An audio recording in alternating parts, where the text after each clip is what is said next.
Logica. So in the last lecture you have studied about transport of CO2 where the sir has told you about Bohr's effect and Helen effect, right? अभी हमारा next topic है transport of oxygen. देखो oxygen का transport दो तरीके से हो सकता है. पहला प्लाज्मा में डिसॉल्व फॉर्म में, दूसरा एज ऑक्सी हीमोग्लोबिन. अब ऑक्सी हीमोग्लोबिन क्या है I tell you later, but अभी आप इतना याद रखो कि 97% जो ट्रांसपोर्ट है ऑक्सीजन का वो होता है एज ऑक्सी हीमोग्लोबिन और 3% जो है वो होता है डिसॉल्व फॉर्म में प्लाज्मा में. अब प्लाज्मा क्या है, देखो आपको ये तो पता होगा कि ब्लड के दो पार्ट्स होते हैं. पहला लिक्विड पार्ट, ठीक है, प्लाज्मा क्या है हमारा लिक्विड पार्ट है ब्लड का, और ब्लड सेल्स में कौन कौन सी है, RBC that is erythrocytes, WBC that is leucocyte and platelets that is thrombocytes. ठीक है, लेकिन अगर हम ट्रांसपोर्ट ऑफ ऑक्सीजन की बात करें तो यहाँ पे हमारी आरबीसी ही कोर कंपोनेंट है ब्लड सेल्स में से जो ट्रांसपोर्ट में हेल्प कर रही है. ठीक है, अब हमारे पास आता है तो आपको इतना तो क्लियर हो गया कि 97% एज ऑक्सी हीमोग्लोबिन ट्रांसपोर्ट हो रही है, दूसरा 3% प्लाज्मा में डिसॉल्व फॉर्म में ट्रांसफर हो रही है. आप इसको ऐसे समझ सकते हो कि आपको एक रिवर है, उस रिवर को क्रॉस करना है. ठीक है, अब उस रिवर को क्रॉस करने के दो ऑप्शन है, या तो आप स्विमिंग करके जा सकते हो एंड दूसरा ऑप्शन है कि आप बोट के थ्रू जा सकते हो, बोट की हेल्प ले सकते हो. तो जो बोट है दैट इज हीमोग्लोबिन के साथ बॉन्ड बनाना ऑक्सीजन का. ठीक है, ऑक्सीजन के साथ हीमोग्लोबिन केमिकल बॉन्ड बनाता है. ठीक है, तो या तो आप इस तरीके से जा सकते हो बोट की हेल्प से, या फिर आप क्या कर सकते हो डिसॉल्व फॉर्म में प्लाज्मा में यानी तैर के जा सकते हो. ठीक है, तो दो ऑप्शंस होते हैं, तो ये दोनों ऑप्शंस है. तो मैक्सिमम आप क्या प्रेफर करोगे, आप बोट की हेल्प लेना चाहोगे ताकि क्रॉस करना इजी हो जाए रिवर को. तो ये वही सेम चीज है, यहाँ पे HPO2 से ज्यादा यानी कि HPO2 के फॉर्म में ज्यादा ट्रांसपोर्टेशन होता है हमारी ऑक्सीजन का as compare to dissolve form in plasma. ठीक है, अब देखो ऑक्सी हीमोग्लोबिन या फिर हीमोग्लोबिन है क्या, मैं पहले आपको हीमोग्लोबिन के बारे में बता देती हूँ. हीमोग्लोबिन एक आयरन कंटेनिंग पिगमेंट होता है जो कि हमारी आरबीसी में प्रेजेंट होता है. आरबीसी रेड ब्लड सेल्स पता ही है आपको. अब ये जो आयरन कंटेनिंग पिगमेंट है ये दो तरीके से काम करता है. एक तो रेस्पिरेटरी पिगमेंट की तरह यानी कि रेस्पिरेशन में हेल्प कर रहा है, ऑब्वियसली ऑक्सीजन को ट्रांसपोर्ट कर रहा है. दूसरा ये बफर की तरह एक्ट करता है. बफर क्या होता है, बफर वो होता है जो पीएच को मेंटेन करता है. ठीक है, यानी कि पीएच को डिस्टर्ब नहीं होने देता है ब्लड के. ठीक है, तो इसके दो इंपॉर्टेंट फंक्शन क्या हो गए, पहला रेस्पिरेटरी पिगमेंट की तरह वर्क करता है यानी कि ऑक्सीजन का ट्रांसपोर्टेशन कर रहा है, दूसरा ये बफर की तरह एक्ट करता है यानी कि पीएच मेंटेन करता है ब्लड का. उसके बाद अगर हम हीमोग्लोबिन को और डिटेल में स्टडी करें तो हीमोग्लोबिन का स्ट्रक्चर कुछ इस तरीके से होता है. देखो इसमें 4 हीम ग्रुप होते हैं, 4 Fe मॉलिक्यूल्स होते हैं और उनसे हमारी 4 ग्लोबुलिन चेन्स अटैच होते हैं. ग्लोबुलिन चेन्स बेसिकली पॉलीपेप्टाइड सब यूनिट्स होती है. बायोमोलिक्यूल में आपको और अच्छे से समझ में आ जाएगा. तो इसमें हीमोग्लोबिन की अभी जब हम बात करें वो हम एडल्ट ह्यूमन के हीमोग्लोबिन की बात करें. ठीक है, तो उसे हम क्या लिख सकते हैं HbA. ठीक है, और फीटल हीमोग्लोबिन अलग होता है, tell you detail later, right. तो अभी अगर हम बात करें तो इसमें हीमोग्लोबिन के स्ट्रक्चर में 4 Fe मॉलिक्यूल्स हो गए और 4 ग्लोबुलिन चेन्स हो गए, जिसमें से 2 अल्फा ग्लोबुलिन चेन होती है. ठीक है, और 2 बीटा ग्लोबुलिन चेन्स होती हैं. बाकी आपको और अच्छे से समझ में आ जाएगा जैसे आप पढ़ोगे कि ट्रांसपोर्टेशन किस तरीके से हो रहा है. देखो 2 अल्फा हो गई, 2 बीटा ग्लोबुलिन चेन्स हो गई और 4 Fe मॉलिक्यूल्स हो गए. ठीक है, अब इस Fe मॉलिक्यूल्स में आपको एक बात पता होनी चाहिए कि एक हीमोग्लोबिन का मॉलिक्यूल 4 ऑक्सीजन के मॉलिक्यूल को कैरी कर सकता है. ठीक है, अब आपके माइंड में आ रहा होगा मैम कैसे. देखो सिंपल सा लॉजिक है, यहाँ पे 4 साइट्स है, 4 ग्लोबुलिन चेन्स है जिनसे हमारा जो आयरन है वो हमारा जो ऑक्सीजन है, 4 Fe मॉलिक्यूल्स है, 4 ग्लोबुलिन चेन्स है. ठीक है, तो 4 साइट्स मिल गई हैं ऑक्सीजन को बाइंड करने के लिए. ठीक है, तो एक ऑक्सीजन यहाँ बाइंड कर सकता है, एक ऑक्सीजन यहाँ बाइंड कर सकता है, एक ऑक्सीजन यहाँ बाइंड कर सकता है और एक ऑक्सीजन यहाँ बाइंड कर सकता है. तो 4 डिफरेंट साइट्स हो गई. ठीक है, यानी कि एक हीमोग्लोबिन पे 4 ऑक्सीजन के मॉलिक्यूल एक साथ वो कैरी कर सकता है. ठीक है, प्रेजेंट होता है. और इसका रीजन क्या होता है, क्योंकि मेल्स में टेस्टोस्टेरोन प्रेजेंट होता है और टेस्टोस्टेरोन क्या करता है, इरिथ्रोपोएसिस को प्रमोट करता है. वाइल जो हमारी फीमेल्स है उनमें एस्ट्रोजन होता है जिसकी वजह से मेंस्ट्रुअल साइकिल होता है और ब्लड लॉस होता है. उसकी वजह से फीमेल्स में हीमोग्लोबिन का कंटेंट कम है, मेल्स में ज्यादा है. अब अगर हम बात करते हैं कि हमारा 1 ग्राम हीमोग्लोबिन कितना ऑक्सीजन को कैरी करता है, 1.34 ml ऑफ ऑक्सीजन को. ठीक है, यानी कि 1 ग्राम हीमोग्लोबिन 1.34 ml ऑफ ऑक्सीजन को ट्रांसपोर्ट कर रहा है, उसको कैरी कर रहा है. ठीक है, अब अगर हम बात करते हैं सिंपल यूनिटरी मेथड, हमने एवरेज ले लिया 12 to 14 फीमेल्स में, 14 to 17 मेल्स में, तो उसका एवरेज अगर हम लें तो दैट विल बी 15 ग्राम. ठीक है, तो 15 ग्राम पर डेसीलीटर अगर हमने लिया हीमोग्लोबिन का एवरेज अमाउंट, तो इसको सिंपल यूनिटरी मेथड से आप कर सकते हो कि 15 इंटू 1.34. ठीक है, यानी कि 1 ग्राम में जब 1.34 हो रहा है तो 15 में कितना होगा, 15 इंटू 1.34, तो ये कितना आएगा अराउंड 2.1 ml, ठीक है, समझ में आया। तो ये ओवरऑल हमारे पास 20.1 ml ऑफ ऑक्सीजन पर 100 लीटर पर 100 ml ऑफ ब्लड क्या होता है, ट्रांसपोर्ट हो रहा है, ठीक है। अब अगर हम बात करते हैं कि ये रिएक्शन, मैंने आपको ऑक्सी हीमोग्लोबिन बताया, तो ऑक्सीजन और हीमोग्लोबिन के बीच में बन रहा है केमिकल बॉन्ड। अब देखो मैंने आपको बताया था कि अल्वेलाई से ब्लड वेसल में गया हमारा ऑक्सीजन, तो ऑक्सीजन जब ब्लड वेसल में गया तो उसका क्या हुआ, हीमोग्लोबिन के साथ एसोसिएशन हुआ। ऑब्वियसली ब्लड में हमारे आरबीसीज प्रेजेंट है, तो ऑक्सीजन और हीमोग्लोबिन का एसोसिएशन हुआ, उनका केमिकल बॉन्ड बना। लेकिन जैसे वो टिश्यू में जाएगी, तो टिश्यू में जाने के लिए वैसा तो है नहीं कि वो हीमोग्लोबिन से परमानेंटली बाउंड हो गई है, यानी कि परमानेंटली उससे उसका बॉन्ड बन चुका है, ऐसा तो नहीं हुआ है, ठीक है। तो जब हीमोग्लोबिन टिश्यू में जाएगा, ऑक्सी हीमोग्लोबिन टिश्यू में जाएगा, तो वो ऑक्सीजन को फ्री कर देगा, यानी कि वहां पे ऑक्सी हीमोग्लोबिन में ऑक्सीजन का हीमोग्लोबिन से डिसोसिएशन हो जाएगा, ठीक है। तो और ये एनसीईआरटी में लाइन भी लिखी हुई है कि ऑक्सीजन और हीमोग्लोबिन एक दूसरे के साथ रिवर्सिबल मैनर में बाइंड करते हैं, यानी कि पहले वो एसोसिएट होंगे ब्लड वेसल में, देन टिश्यू लेवल पे वो डिसोसिएट हो जाएंगे ताकि ऑक्सीजन टिश्यू को मिल सके, ठीक है। तो ये यही वही रिएक्शन मैंने यहाँ पे लिखी है कि ऑक्सीजन हीमोग्लोबिन का एसोसिएशन होता है एंड HbO2 बनता है किसमें, लंग्स में, वाइल HbO2 ब्रेक होता है, डिसोसिएशन होता है और ऑक्सीजन फ्री होती है किसमें, टिश्यू लेवल पे, ठीक है। अब हम पढ़ते हैं ऑक्सीजन डिसोसिएशन कर्व के बारे में। ओके, तो अब हम पढ़ते हैं ऑक्सीजन डिसोसिएशन कर्व के बारे में। देखो, it is basically a graphical representation, मतलब ये जो कर्व है हमारा ऑक्सीजन डिसोसिएशन कर्व एक ग्राफिकल रिप्रेजेंटेशन है, यानी कि हम एक ग्राफ प्लॉट कर रहे हैं जो कि किसके बीच में रिलेशनशिप बता रहा है, हमारे percentage saturation of haemoglobin and partial pressure of oxygen, ठीक है। अब आप बोल रहे होंगे मैम क्या इतना भारी टर्म आपने परसेंटेज सेचुरेशन ऑफ हीमोग्लोबिन बोल दिया, तो वेट मैं समझाती हूँ आपको। अब आप एक बात बताओ, हमारे पास मैंने आपको समझाया था कि हमारे हीमोग्लोबिन का स्ट्रक्चर कैसा है, हमारे पास 4 Fe मॉलिक्यूल प्रेजेंट है, ठीक है। अब इन चारों Fe मॉलिक्यूल के पास 4 साइट्स हो गई जहां पे हमारा ऑक्सीजन बाइंड कर सकता है, एक यहाँ पे, एक यहाँ पे, एक यहाँ पे और एक इस जगह, ठीक है। तो 4 मॉलिक्यूल्स हमारे ऑक्सीजन के बाइंड कर गए। अब आप एक बात बताओ, इसके अलावा इन 4 के अलावा कोई साइट प्रेजेंट नहीं है हीमोग्लोबिन मॉलिक्यूल पे, तो क्या कोई और ऑक्सीजन आके बाइंड कर सकता है, नहीं कर सकता ना, क्योंकि इस हीमोग्लोबिन के मॉलिक्यूल की कैपेसिटी ही 4 ऑक्सीजन को कैरी करने की है। अरे यार एक बात बताओ, आप मान लो एक ट्रक में हमारा सैंड को हम ट्रांसपोर्ट कर रहे हैं, ठीक है, तो उसमें एक लिमिटेड अमाउंट ऑफ सैंड तो जा सकती है ना, उसके अलावा उसमें एक्सेसिव अमाउंट ऑफ सैंड तो नहीं फिल कर सकते, क्योंकि वो उसकी कैपेसिटी है, ठीक है। उसी तरीके से एक हीमोग्लोबिन मॉलिक्यूल की कैपेसिटी है कि वो 4 ऑक्सीजन को ही कैरी कर सकता है, उसके अलावा वो और ऑक्सीजन कैरी नहीं कर सकता, ठीक है। तो ये इस सिचुएशन को बोलते हैं सैचुरेशन, यानी कि अब हीमोग्लोबिन 100% सैचुरेटेड है, एक भी ऑक्सीजन मॉलिक्यूल इसके अलावा, 4 ऑक्सीजन के मॉलिक्यूल्स के अलावा एक भी ऑक्सीजन मॉलिक्यूल यहाँ पे अटैच नहीं हो सकता, बाइंड नहीं कर सकता, यानी कि 4 की कैपेसिटी है तो हम 6 ऑक्सीजन के मॉलिक्यूल यहाँ पे अटैच नहीं करा सकते, ठीक है। तो ये क्या हुआ, इस सिचुएशन को हम बोलेंगे कि ये 100% सैचुरेटेड है, ठीक है, यानी कि ये हीमोग्लोबिन मॉलिक्यूल क्या हुआ, 100% सैचुरेटेड हुआ। अब अगर हम बात करते हैं कि हम इस ऑक्सीजन के एक मॉलिक्यूल को हटा देते हैं, सिंपल मैथमेटिक्स है। अब ये कितना परसेंट सैचुरेटेड हुआ, ये हुआ 75% सैचुरेटेड, यानी कि अभी हमारे पास यहाँ पे एक ऑक्सीजन के लिए वेकेंट है स्पेस, ठीक है।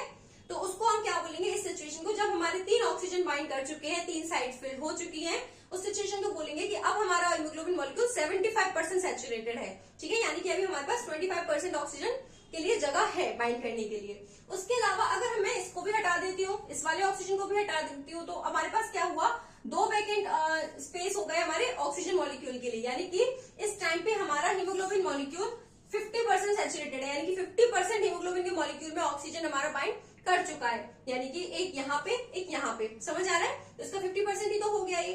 अब अगर मैं इसको भी हटा देती हूँ तो ये कितना होगा, 25% हो गया, समझ में आया। यानी कि एक कैपेसिटी को हम बोल रहे हैं, यानी कि अगर मान लो चारों मॉलिक्यूल अटैच हो गए तो वो 100% सैचुरेटेड है, उसके पास और जगह नहीं है उसको सैचुरेट होने के लिए, यानी कि और ऑक्सीजन मॉलिक्यूल इससे आके बाइंड नहीं कर सकते, उसी को बोलेंगे हम 100% saturation condition. And then depending on कि कितने ऑक्सीजन मॉलिक्यूल अटैच्ड है, तो 75% हो जाएगा, 50% हो जाएगा एंड 25% हो जाएगा, राइट। अब अगर हम बात करते हैं इस ऑक्सीजन डिसोसिएशन कर्व की, तो देखो ऑक्सीजन डिसोसिएशन कर्व में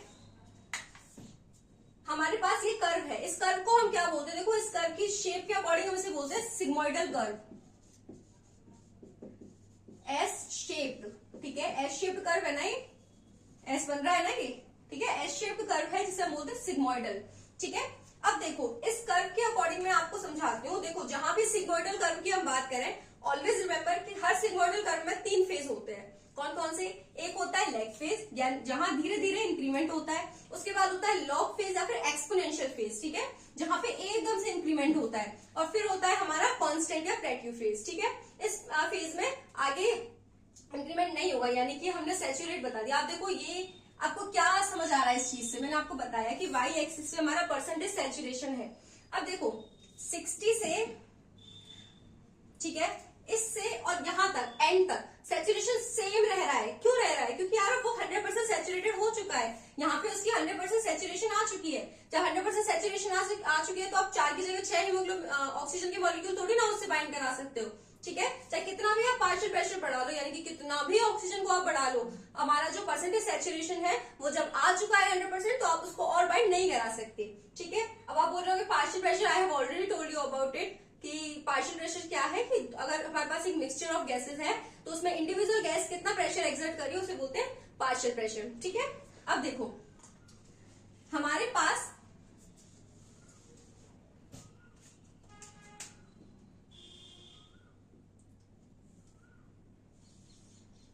ठीक है, अब हमारे पास आप बोल रहे होंगे 100% सैचुरेशन है। अब 100% सैचुरेशन आप खुद दिमाग लगाओ कि ये कंडीशन कहां पे आ सकती है। 100% सैचुरेशन कहां होगा?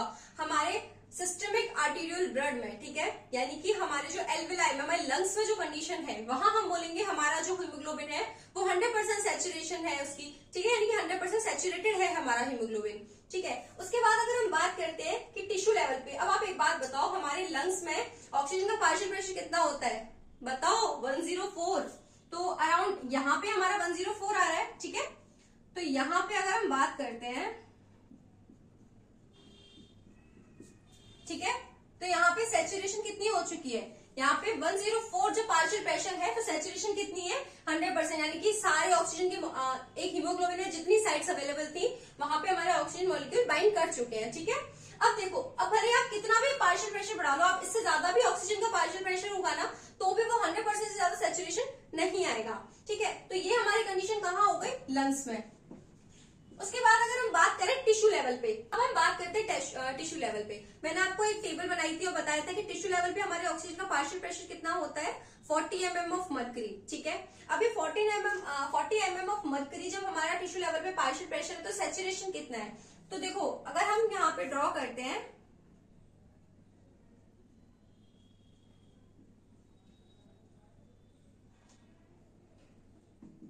राइट, तो अभी अगर हम ड्रॉ किया हमने, तो ये कहां पे आ रहा है? 70-80 के बीच में, अराउंड 75% सैचुरेशन।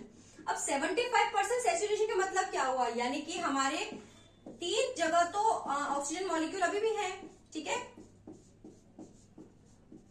ठीक है। तो 3 जगह ऑक्सीजन मॉलिक्यूल अभी भी है, यानी कि एक ऑक्सीजन का मॉलिक्यूल क्या हो चुका है? ट्रांसपोर्ट कर दिया गया है, यानी कि अब हमारे एक ऑक्सीजन मॉलिक्यूल चला गया। 75% सैचुरेटेड है, यानी कि जो हमारा 25% है, ठीक है, 25% हमारा ऑक्सीजन जो था वो जा चुका है, 25% सैचुरेशन जा चुकी है। 20 हमारे पास ओवरऑल ऑक्सीजन कितना प्रेजेंट था? 20 ml। देखो समझो इस चीज को, हमारे पास सैचुरेशन कितना है? 75%, यानी कि जब 75% सैचुरेशन बाकी है, यानी कि 75% जगह अभी भी उसने घेर रखी है ऑक्सीजन ने, तो बची कितनी? 25%। तो 25% यानी कि ट्रांसपोर्ट हुआ है। अब 25% किस चीज का? हमारे पास ओवरऑल ऑक्सीजन कितनी थी? मैंने आपको लास्ट स्लाइड में बताया था कि ओवरऑल ऑक्सीजन हमारी पर 100 ml ऑफ ब्लड में है 20 ml, ठीक है। तो जब 20 ml को 25% हम निकालेंगे तो वो कितना आएगा? 20 ml का 25% निकालेंगे तो वो आएगा अराउंड 5 ml, ठीक है। यानी कि 5 ml oxygen, 20 ml of oxygen में से 5 ml ऑफ ऑक्सीजन हमारी जा चुकी है, ट्रांसपोर्ट हो चुकी है, ठीक है। अब आप सोच रहे होंगे कि मैम आपने ये चीज बताई है, आपने पहले बोला था 20 ml पूरी प्रेजेंट होती है, अब आप बता रहे हो 5 ml गई है। तो देखो हमारी एनसीईआरटी में ये लाइन लिखी हुई है कि नॉर्मल फिजियोलॉजिकल कंडीशन में हमारी 5 ml ऑफ ऑक्सीजन क्या होती है? ट्रांसपोर्ट होती है, ठीक है, ठीक है। तो आपको ये समझ में आ गया कि लंग्स में किस तरीके से परसेंटेज सैचुरेशन हो रहा है, किस पार्शियल प्रेशर पे, देन हमारा टिश्यू लेवल पे कैसा हो रहा है। मैं लिख देती हूँ कि ये टिश्यू लेवल पे है, ठीक है। अब अगर हम बात करते हैं कि स्ट्रेनियस कंडीशन या फिर हमारी एक्सरसाइज वाली कंडीशन, तो जब हम एक्सरसाइज कर रहे हैं तो हमारी बॉडी की रिक्वायरमेंट बढ़ जाती है ऑक्सीजन के लिए, ठीक है। तो उस सिचुएशन में क्या होगा, हमारा पार्शियल प्रेशर डिक्रीज हो जाता है अराउंड 20 mm ऑफ Hg, ठीक है। जब partial pressure 20 mm of Hg होता है तो हमारा जो परसेंटेज सैचुरेशन है वो अराउंड हो जाता है 25% सैचुरेट, ठीक है। यानी कि सैचुरेशन कितना हुआ, 25%। अब सिंपल सी बात, जब 25% सैचुरेशन है यानी कि 75 यहाँ गया, ठीक है, 50 यहाँ गया, अब कितना बचा, 25, यानी कि 25% ही सैचुरेटेड बचा है, बाकी ऑक्सीजन तो जा चुकी है ऑलरेडी, टिश्यू को दे दी है हमने, ठीक है। तो जो 25% बचा यानी कि 75% तो जा चुका है, तो 75% कितना हुआ 20 ml का, ठीक है। फिर नॉर्मल से आप मैथमेटिक्स यूज कर सकते हो कि 20 ml का 75% कितना होता है, तो वो होता है 15 ml ऑफ 15 ml होता है। यानी कि अगर हम एक्सरसाइज वाली कंडीशन की बात करें तो वहां पे 15 ml ऑफ ऑक्सीजन हमारी डिलीवर हो रही है टिश्यू को। तो it depends on the condition कि आप किस कंडीशन में बात कर रहे हो। अगर आप नॉर्मल फिजियोलॉजिकल कंडीशन की बात करोगे यानी कि जब टिश्यू हमारा रेस्टिंग फेज में है, ठीक है, तो रेस्टिंग फेज में हमारी सिर्फ कितनी 5 ml ऑफ ऑक्सीजन, किसकी 20 ml ऑफ ऑक्सीजन की, सिर्फ 5 ml ऑक्सीजन क्या हो रही है, डिलीवर हो रही है टिश्यू को। मीनवाइल अगर हम बात करते हैं एक्सरसाइज यानी कि स्ट्रेनियस कंडीशन या एक्सरसाइज लिख देती हूँ, तो एक्सरसाइज वाली कंडीशन में अगर हम बात कर रहे हैं तो एक्सरसाइज वाली कंडीशन में 15 ml ऑफ ऑक्सीजन डिलीवर होगी टिश्यू को, क्योंकि उस टाइम रिक्वायरमेंट ज्यादा है, क्योंकि हमें ज्यादा एनर्जी चाहिए। और एनर्जी कैसे आएगी, जब ऑक्सीडेशन होगा, ठीक है। तो ये ओवरऑल होता है हमारा ऑक्सीजन डिसोसिएशन कर्व। ओके, तो लास्ट स्लाइड में I forget to tell you about a very important point, that is P50 value. देखो एनसीईआरटी में गिवन नहीं है, लेकिन ये एनडीए का बहुत बहुत बहुत फेवरेट टॉपिक है, काफी क्वेश्चंस इससे आते हैं, ठीक है। तो P50 वैल्यू क्या होती है, जब हमारा 50% सैचुरेशन कंप्लीट हो जाता है हीमोग्लोबिन का। अब 50% सैचुरेशन में आपको ग्राफ में अगर ड्रॉ करके बताऊं तो ये क्या होगा, 50% सैचुरेशन यहाँ पे आ रहा है, ठीक है। तो जहां पे ये 50% सैचुरेशन अचीव कर रहा है उसे क्या बोलेंगे, P50 वैल्यू। इस पर्टिकुलर पॉइंट को हम बोलेंगे P50 वैल्यू, ठीक है। यहाँ पे जो इसकी वैल्यू आएगी उसे बोलेंगे P50 वैल्यू, यानी कि 50% सैचुरेशन जब ये अचीव कर रहा है हीमोग्लोबिन उसे बोलेंगे P50 वैल्यू, ठीक है। अब हम बात करते हैं शिफ्ट की। अब मैंने आपको बताया था लास्ट स्लाइड में कि हमारा जो ऑक्सीजन का हीमोग्लोबिन के साथ बाइंडिंग है वो सिर्फ और सिर्फ पार्शियल प्रेशर ऑफ ऑक्सीजन पे डिपेंड नहीं करती, वो और भी फैक्टर्स पे डिपेंड करती है, जैसे कि हमारा पीएच क्या है ब्लड का, ठीक है। ब्लड का हमारी मतलब ब्लड वेसल में एंड टिश्यू में, दोनों में पीएच क्या है उस पर डिपेंड करता है। उसके अलावा पार्शियल प्रेशर ऑफ CO2 क्या है, ऑक्सीजन के साथ पार्शियल प्रेशर ऑफ CO2 क्या है, वो भी बहुत इंपॉर्टेंट है हमारे ऑक्सीजन और हीमोग्लोबिन की बाइंडिंग के लिए, ठीक है। उसके अलावा टेम्परेचर। तो ये कुछ फैक्टर्स हैं, ये 4 फैक्टर्स हैं जो मेजरली इफेक्ट करते हैं हमारी ऑक्सीजन और हीमोग्लोबिन की बाइंडिंग को, ठीक है। अब मैंने आपको शिफ्ट बताया था इन कंडीशंस के बेसिस पे, यानी कि इन फैक्टर्स की कंडीशन क्या है उसके बेसिस पे हमारा ये जो कर्व है इसमें वो शिफ्ट आता है। यानी कि पहला शिफ्ट आ सकता है, या तो ये शिफ्ट हो सकता है राइट साइड में, या फिर इसमें शिफ्ट आ सकता है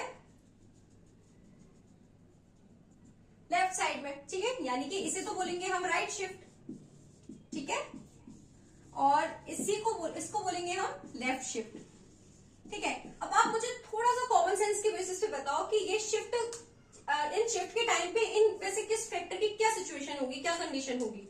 अब एक बात बताओ, यहाँ पे हमारी जो अगर हम लेफ्ट शिफ्ट की बात करते हैं, ठीक है, तो यहाँ पे हमारे ऑक्सीजन यानी कि हमारे सैचुरेशन जल्दी आ रहा है, ठीक है। जब जल्दी सैचुरेशन आ रहा है यानी कि P50 वैल्यू भी जल्दी आ रही है, यानी कि 50% सैचुरेशन भी जल्दी आ रहा है। जब ये सैचुरेशन जल्दी हो रहा है तो इस टाइम पे क्या होगा, ऑक्सीजन और हीमोग्लोबिन की एफिनिटी एक दूसरे की तरफ ज्यादा होगी, यानी कि वो ज्यादा एक दूसरे को क्लोज कर लेंगे, ठीक है। तो उनकी एफिनिटी क्या होगी, ज्यादा होगी। तो लेफ्ट शिफ्ट के टाइम पे हमारा पार्शियल प्रेशर क्या होना चाहिए, ऑक्सीजन का ज्यादा होना चाहिए। जितनी ज्यादा ऑक्सीजन होगी उतना ज्यादा सैचुरेशन हो पाएगा। ऑब्वियसली 100% सैचुरेशन से ज्यादा नहीं होगा और 100% भी पूरा नहीं होता है, इट्स अबाउट 97 to 98% सैचुरेशन ही होता है। तो वो सैचुरेशन जल्दी आ रहा है यानी कि ऑक्सीजन के लिए एफिनिटी ज्यादा है। अब आप एक चीज याद रखना, मैंने आपको बताया था कि सिग्मोइडल कर्व के 3 फेज होते हैं, log phase, lag phase, log phase and constant plateau phase, ठीक है। अब लैग फेज क्यों आता है, देखो एक बात बताओ, कोई भी एक बच्चा है वो बिल्कुल पढ़ाई नहीं करता है, ठीक है, तो उसको हमें पढ़ाने बैठाने के लिए हमें बहुत ज्यादा उसको प्रेशराइज करना पड़ता है, उस बच्चे के लिए बहुत डिफिकल्ट हो जाता है एक दिन भी लंबी सिटिंग करना, ठीक है। तो सेम हमारे ऑक्सीजन और हीमोग्लोबिन के साथ है, यानी कि हीमोग्लोबिन हीमोग्लोबिन के साथ जो पहला ऑक्सीजन है ना वो बाइंड करने में बड़ी प्रॉब्लम आती है, लेकिन उसके बाद इट बिकम्स इजी, ठीक है, यानी कि वो इजीली बाइंड कर जाता है। इसी की वजह से वो फेज क्रिएट होता है, यानी कि लैग फेज में ऑक्सीजन के साथ हीमोग्लोबिन की बाइंडिंग थोड़ा स्लो, थोड़ा हार्ड, थोड़ा डिफिकल्ट होती है। उसके बाद क्या होता है, इजीली बाइंडिंग हो जाती है एंड सैचुरेशन आ जाता है, ठीक है। तो सेम वो बच्चे वाली कहानी है यहाँ पे कि पहली ऑक्सीजन के साथ बाइंडिंग थोड़ी डिफिकल्ट होगी and then it will be easy, ठीक है। तो ये लेफ्ट शिफ्ट जब हो रहा है, लेफ्ट शिफ्ट में ध्यान रखो जब हमारा सैचुरेशन जल्दी आ रहा है, यानी कि ऑक्सीजन के लिए हीमोग्लोबिन की एफिनिटी ज्यादा है, यानी कि इस कंडीशन में ऑक्सीजन का पार्शियल प्रेशर ज्यादा होगा, CO2 का पार्शियल प्रेशर कम होगा, और हमारी जो पीएच है, पीएच क्या होगा, ज्यादा होगा। पीएच ज्यादा होगा मतलब H+ कम होगा। ऑब्वियसली आपने पढ़ा होगा 10th की साइंस में कि OH माइनस के अगर अमाउंट ज्यादा है तो वो क्या होगा, हमारा कॉन्सेंट्रेशन ज्यादा है तो वो हो गया हमारा, यानी कि पीएच ज्यादा हुआ, ठीक है। स्केल पढ़ा होगा ना आपने, अब यहाँ स्केल तो मैं आपको नहीं पढ़ा सकती, आप ऑलरेडी पढ़ के आ चुके हो। तो H+ ज्यादा है यानी कि पीएच कम है, और OH माइनस ज्यादा है यानी कि पीएच ज्यादा है, ठीक है। तो H+ कम है यहाँ पे, तो हमारा पीएच क्या हुआ, ज्यादा हुआ, यानी कि एसिडिक मीडियम हुआ। तो पीएच ज्यादा होना चाहिए और H+ कम होना चाहिए, तो वो क्या करेगा, हमारी ऑक्सीजन और हीमोग्लोबिन की बाइंडिंग को प्रमोट करेगा, ठीक है, फेवर करेगा। तो फिर उसकी एफिनिटी उसके लिए ज्यादा हो जाएगी, यानी कि हीमोग्लोबिन ऑक्सीजन से जल्दी बाइंड करेगा, अच्छे से बाइंड करेगा और सैचुरेशन जल्दी आ जाएगा। तो हमारा जो एक कर्व है वो थोड़ा लेफ्ट साइड में शिफ्ट हो जाएगा, ठीक है। तो ये समझ में आ गया, यानी कि लेफ्ट जो शिफ्ट हो रहा है उसके टाइम पे कंडीशन क्या है हमारी ब्लड की, उस टाइम पे हमारा H+ तो क्या है, कम है, ठीक है। पीएच हमारा ज्यादा है, PO2 हमारा ज्यादा है और PCO2 हमारा कम है, ठीक है। तो ये कंडीशन है लेफ्ट शिफ्ट के टाइम पे। अब अगर हम बात करते हैं राइट शिफ्ट क्या है, देखो राइट शिफ्ट में अब हमारा सैचुरेशन लेट आ रहा है, यानी कि P50 वैल्यू भी लेट आ रही है।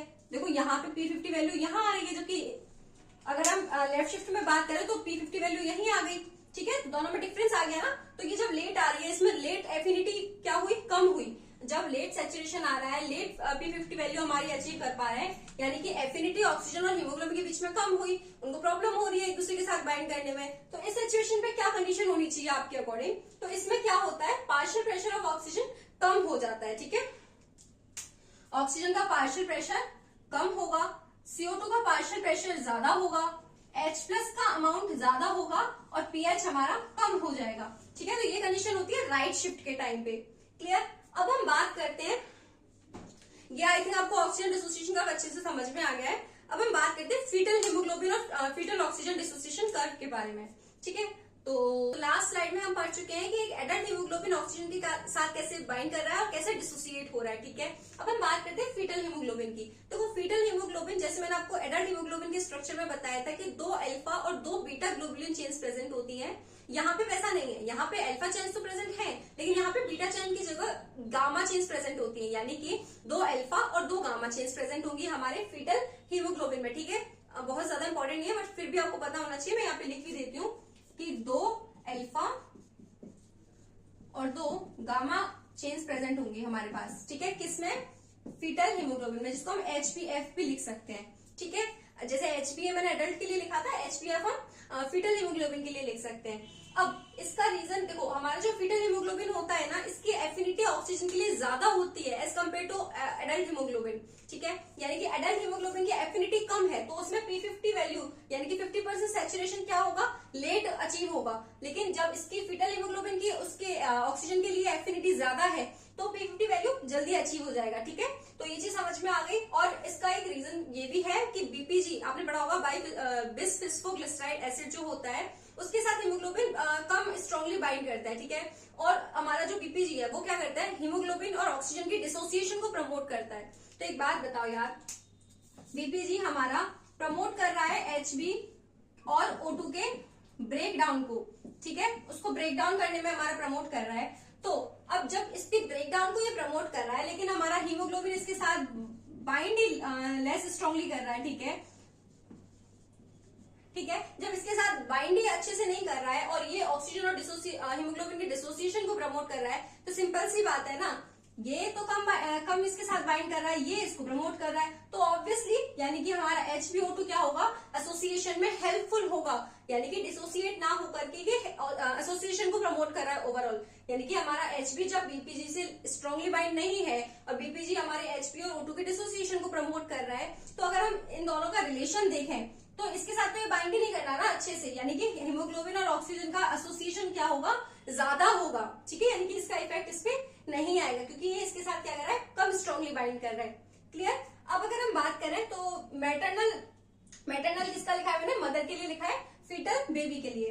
तो फीटल का क्या हुआ, P50 वैल्यू जल्दी अचीव हो गई, तो यहाँ पे फीटल की P50 वैल्यू आ गई और यहाँ पे मदर की P50 वैल्यू आई, यानी कि लेट अचीव हुई है। अब मैं आपको एक पॉइंट बता देती हूँ यहाँ पे कि हमारा एक क्लिनिकल कंडीशन है, that is blue baby syndrome. Blue baby syndrome क्या होता है, जब हमारा oxygen, wait let me raise this, जब हमारा ऑक्सीजन Fe के साथ जुड़ता है तो वो फेरस बनाता है, ठीक है, फेरस Fe यानी कि फेरस ऑक्साइड बनाता है, किससे, उसका ऑक्सीडेशन हो रहा है, ऑब्वियसली ऑक्सीजन के साथ वो बाइंड कर रहा है तो फेरस ऑक्साइड बनाता है, ठीक है। लेकिन कई बार क्या होता है, फेरस ऑक्साइड की जगह एक ये होता है, एक अनस्टेबल कंपाउंड है, यानी कि ये डिसोसिएट हो सकता है, ठीक है। अब कई बार क्या होता है, ये Fe2+ की जगह Fe3+ फेरिक ऑक्साइड बन जाता है, ठीक है। अब ये फेरिक ऑक्साइड क्या होता है, स्टेबल होता है। अब जब ये स्टेबल होगा तो ये फेरिक ऑक्साइड ब्रेक ही नहीं होगा, हमारा ऑक्सीजन उससे फ्री ही नहीं हो पाएगा, और ऑक्सीजन फ्री नहीं हुआ तो टिश्यू में ऑक्सीजन डिलीवर कैसे होगी, Hb और हीमोग्लोबिन और ऑक्सीजन का तो एसोसिएशन बना के बना रह गया।